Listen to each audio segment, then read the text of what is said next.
नमस्कार, स्वागत छ तपाईहरुलाई मेरो एउटा न्यू भिडियोमा।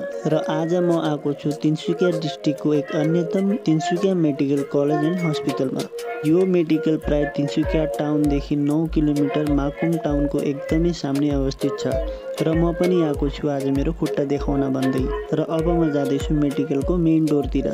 अगर तपाईहरु यहाँ बिमार देखाउन आउनुहुन्छ भने आधार कार्ड र आधार कार्डमा लिंक भएको रेजिस्टर मोबाइल लिएर आउनु होला। र त्यसको पछि यहाँ बनिन्छ तपाईहरुको आभा आइडी। आभा आइडी बन्नेको पछि काउन्टरमा गएर आफ्नो नाम एन्ट्री गर्नुपर्छ।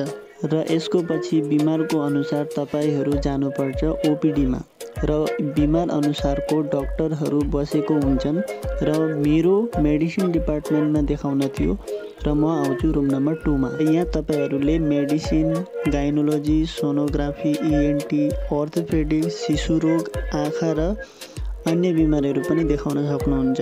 त्यसको पछि तपाईहरुको बिमार अनुसार ल्याबोरेटरीमा गएर विभिन्न किसिमको परीक्षाहरु जस्तो blood test, ECG, sonography, x ray, CT scan, MRI etcetera टेस्टहरु गर्न सक्नुहुन्छ। साथैमा बिमारीलाई एडमिट गर्नुपर्दा सेकेन्ड फ्लोर र थर्ड फ्लोरमा एडमिट गर्ने व्यवस्था पनि रहन्छ। र सुविधाको लागि लिफ्ट को व्यवस्था पनि छ। मेरो कुनै प्रकारको एडमिट गर्ने बिमार थिएन। ब्लड टेस्ट, एक्सरे गरेर डाक्टरलाई रिपोर्ट देखाएर फ्री मेडिसिन लिएर म निस्किन्छु घरतिर। साथैमा धन्यवाद छ आसाम मेडिकलको डाक्टरहरुलाई अनि आसामको सीएम लाई पनि, जसको नेतृत्वमा हामी तिनसुकिया डिस्ट्रिक्टमा यति सुविधा र बिनामूल्य चिकित्सा पाइयो।